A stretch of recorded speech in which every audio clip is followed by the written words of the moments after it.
Welcome to Amy's Bookshelf Reviews podcast. It is a spin-off of the website and book review site of Amy's Bookshelf Reviews. Amy's Bookshelf Reviews podcast is about book reviews, a writer's muse, a book's peruse, author interviews, and literary news. Welcome to the new year, where new things may happen with this. I hope you all enjoy, and thank you for listening. Good evening, listeners. Excuse me. Good evening, listeners. I'm Amy, and welcome to Amy's Bookshelf Reviews podcast. Today we are joined by an author. Please introduce yourself and let the audience know how they can connect with you. Okay. Yeah, hi. I'm Donald Firesmith. I do mostly speculative fiction, which includes science fiction, fantasy, paranormal horror, that sort of thing. I also am a software systems engineer with over 40 years of experience, so I also do nonfiction as well. And the best way to get a hold of me, well, first there's my author's website, which should be pretty easy to remember. It's just my name, donaldfiresmith.com. And there you can use the contact information. I am on Facebook and a few other those places I don't really remember off the top of my head. But go ahead and give me an email or, I'll see you on Facebook. Great. And I just wanted to mention to our audience that by the time this airs, I will have announced the winner of the short story contest, and you came in third place. I just wanted to mention that while you're on the call with me. Great. So what book are you going to talk about today? Okay, I'm going to talk about my most recent book. It's called The Foundling, Heir to Ash and Blood. It is a fantasy story that takes place in sort of a quasi-medieval 1800s type world, city that has an extremely rigid caste system, and it's about a boy who grows up belonging to the lowest caste because he's was a foundling, abandoned by his parents. The book also includes another short story called The Black Wand, which is pure fantasy based on magic wands, which I also make in my spare time and sell. And I've written a book on magic wands, so it was fun writing a little story that you make and sell them? Oh, I gotta buy one of those. Definitely, I gotta buy one of those. Can I get them off your website? I'm not necessarily always up to speed on them because I'm in the process right now of making 10 more that I just have to glue the stones on. I make wands the old-fashioned way with real wood, real gemstones, no resins, no plastics, anything like that. Oh, that is so awesome. Yeah, I'm definitely going to get me one of those. So you, before the show, you mentioned you have an excerpt you want to read. If you want to go ahead and start that. Okay. I'm going to read just the very first part of The Foundling, which should give you an idea of what the book's like. Okay, it starts with Chapter 1, Slumtown. My name is Bartholomew Bottom.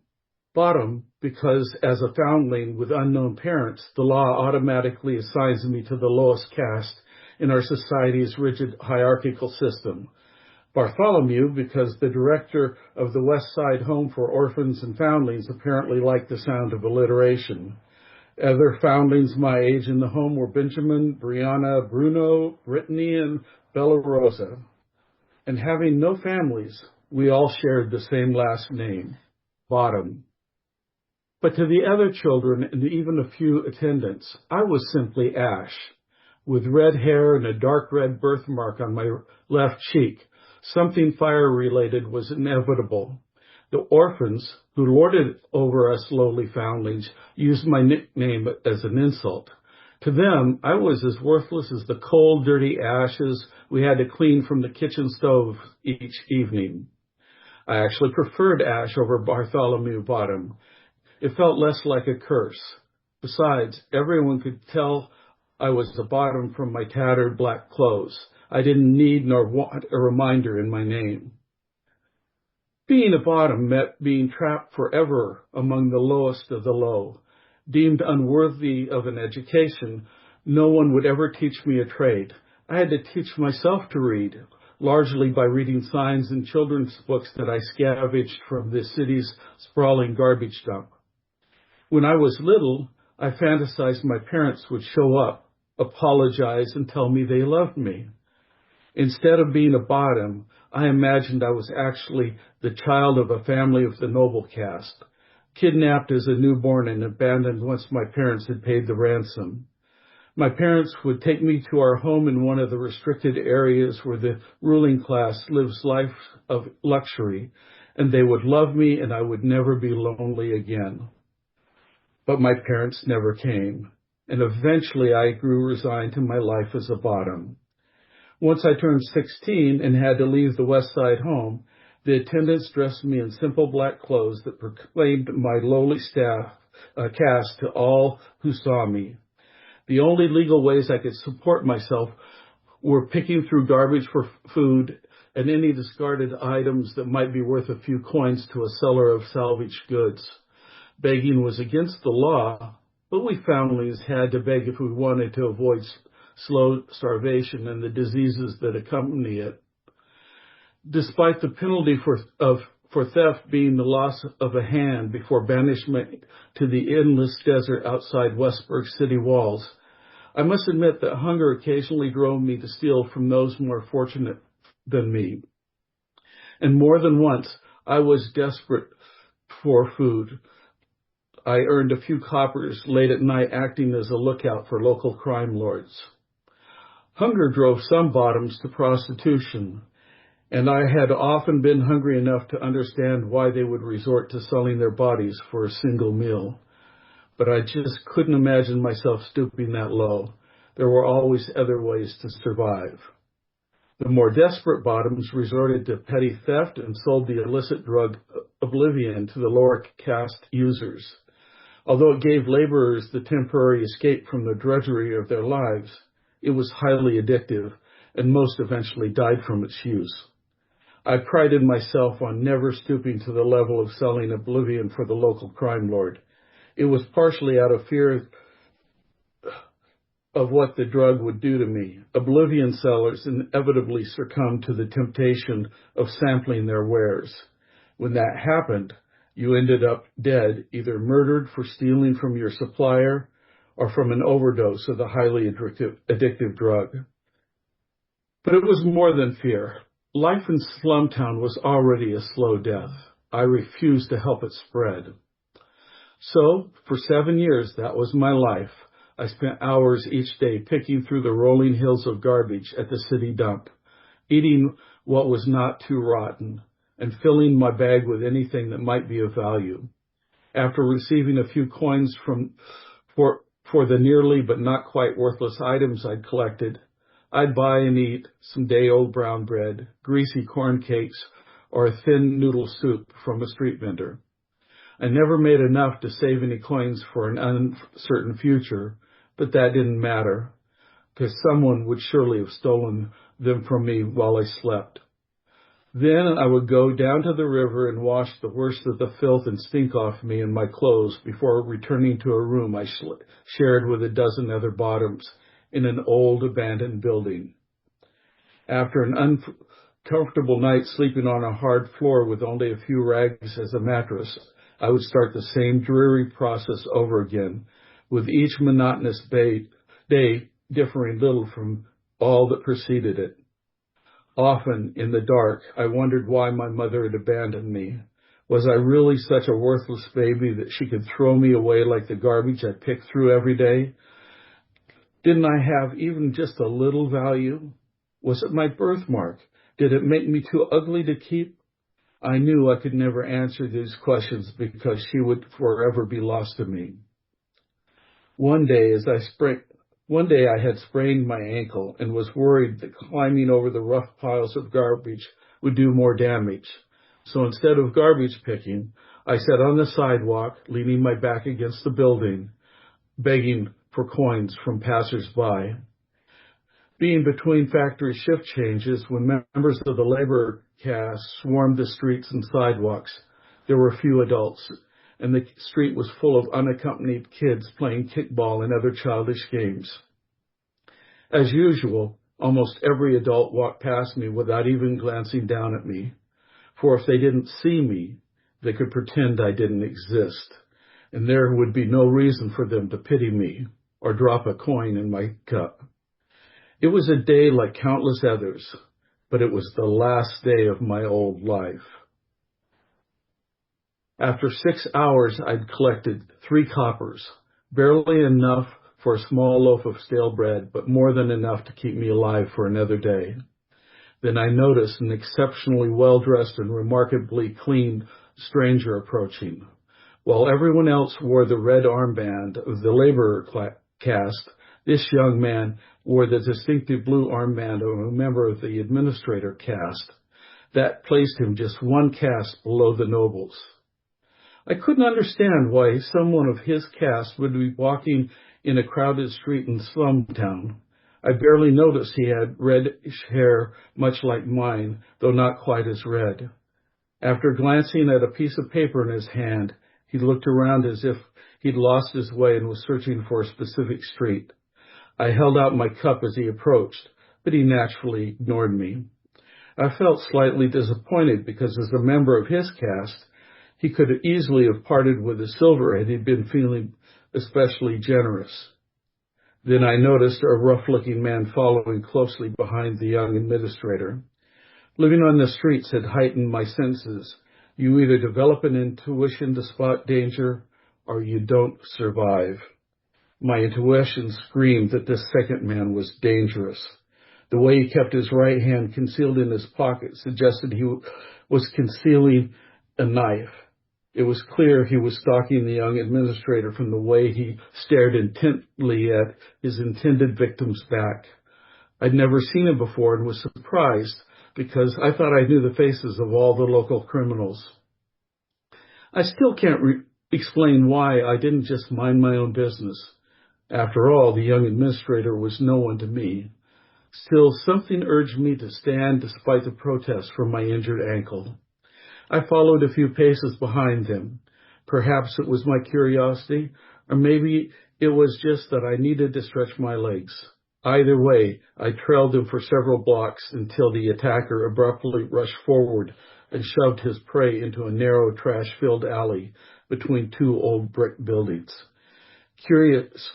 Cautiously, I crept forward and peered around the corner. As I suspected, the older man held a knife.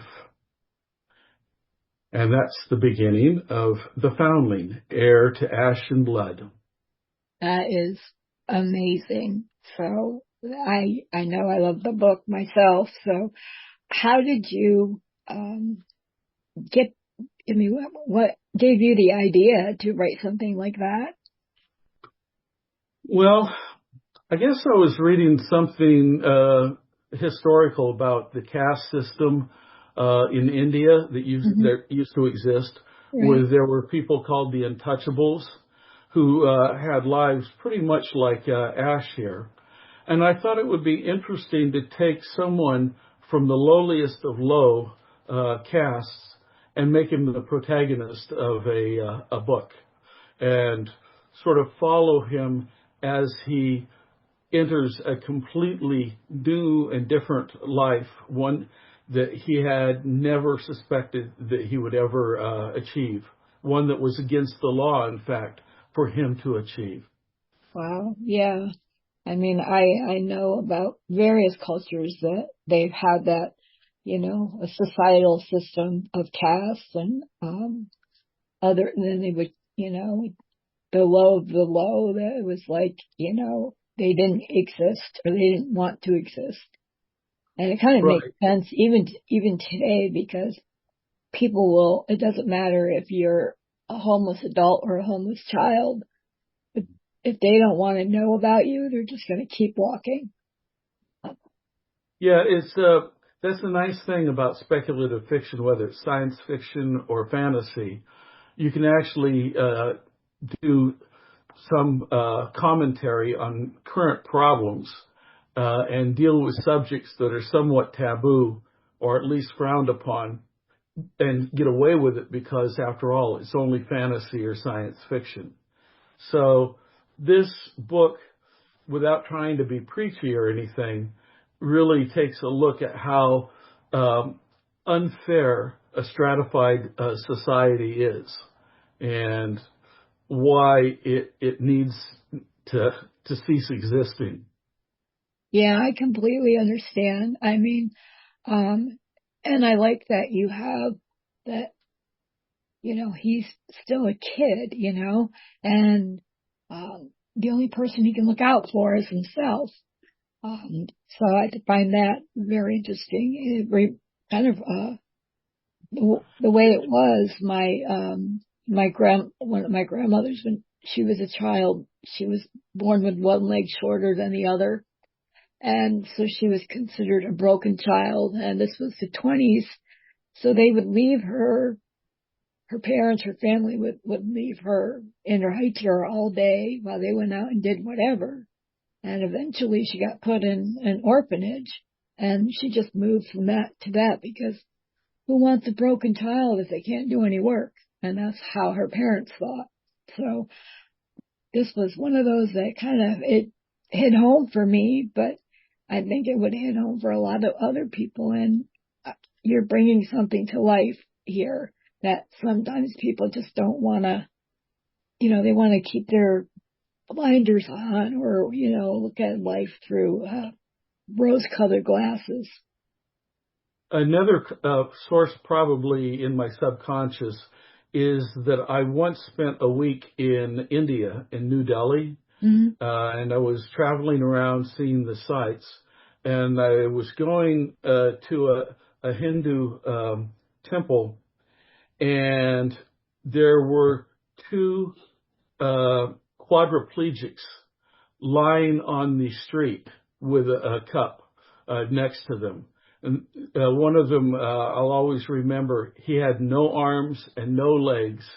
He had no way of moving. He was completely at the mercy of, whoever it was that brought him there and left him there. He couldn't, drink water or, eat food or anything. And everyone would just walk by without, putting a glance, at him. It was just sort of a background sight.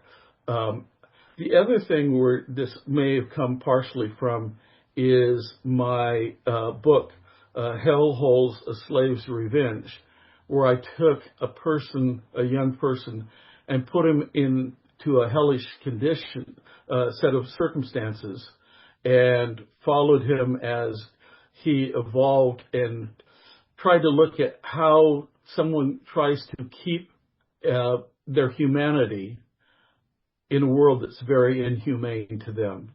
Yeah, that's true. I mean, even now people I think they think of humanity as something else than, I don't know, anymore, well, we take one step forward and three steps back. And then we end up where we started, and that's not always a good thing.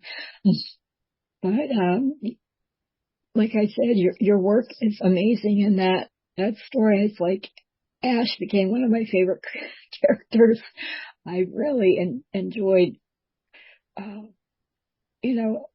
thought it was better than like Oliver Twist, I really did.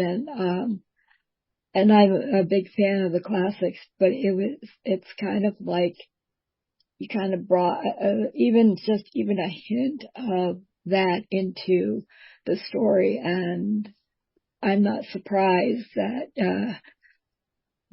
that you've been winning awards with this story. It's really, really amazing. So, do you think there'll be another story about Ash? I've certainly had quite a few people who left reviews on the book say that they want to know more about the at least the world Right. that I created. Ash, I think I can write a story about what happens after the end of this book, Right. but I can also go back and deal with what happened before between Ash's mother and Ash's father and what caused Ash to be abandoned at the orphanage. Right. Because maybe even though Ash doesn't know, but the reader could know. Right. And it is a good, interesting to note that although this book only came out July 1st, it already has won 3 awards. It won an Excellence in Literature Award from One Tribune, and the Chrysalis Brew Project, which is a major organization in Australia, it won a Seal of Excellence Award and became one of the July Reader's Choice Award winners. Oh, And that I'm is hoping so that amazing. I'm hoping that other places where I've submitted it will view it as kindly. Yeah, definitely. I couldn't find anything, it was great writing. It was a great story. Um, Ash is an unforgettable character, and he's, from the bottom to the top, it doesn't matter, him going somewhere in between, especially, if you take a step up from your caste, that you're breaking the law. And I know that comes from, that stuff really happened, and in some places probably still happens. Yeah, it's an interesting situation. In fact, this is one of the things that I often do. I'll have a concept for a story, and I'll come up with a situation or a world or some kind of environment, and I will then put characters in that situation and see how they act, how they evolve over time. I like that. Yeah. Because I think that not a lot of people realize that setting and environment is also a character as well, because it affects what characters do. I mean, Right. if you put someone who has never seen snow and then you send them to Alaska, how would they survive? Something like that. It's or it could be something outrageous or scientific, paranormal. It doesn't matter, but whatever environment they're in, and you're like, okay, here you go. It's kind of like I think it's one of the great ways to tell a story, because it's environment driven, but it's also character driven, and characters, just like people, react in different ways in different situations, just like people do. Like when I have conversations with my sons, it would be different. I'm like their mom, even though they're grown. But if I had a conversation, well, like I'm having with you, it's not the same thing. It's another version of who I am, who you are, and whatever environment we're in, we react as well. And or whoever we're talking to, if we're talking to a boss or we're talking to an employee, things are always going to be. It's not the same way that you communicate and act and react in certain situations. It was interesting in Ash's case to take someone who has a certain amount of street smarts, but is incredibly ignorant of just about everything, especially anything outside of Slumtown. So he doesn't know anything about manners or how the rest of the world lives in any detail. And so he ends up being put in an environment that he quite literally knows nothing about. And it's a real shock to his being to go from a terribly bad place that he knows very well to a better place that he knows really very little about. And then also the nicer place isn't completely nice. There are, dangers and things like that in the nicer part of town that he's totally unaware of. So Mm-hmm.